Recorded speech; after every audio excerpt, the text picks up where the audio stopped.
Note: the following video depicts a specific configuration of the notebook. The same removal and replacement procedures apply to all configurations of the notebook.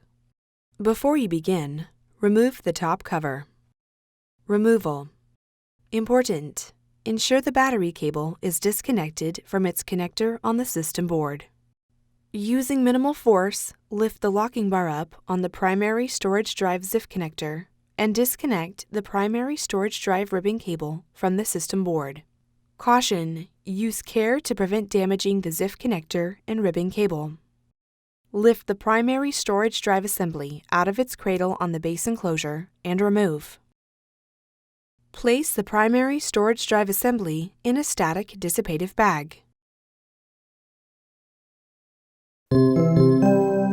Replacement.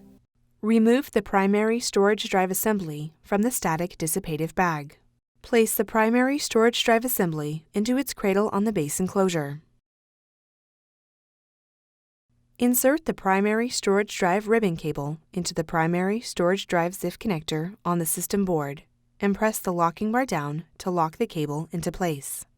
Caution: use care to prevent damaging the ZIF connector and ribbon cable.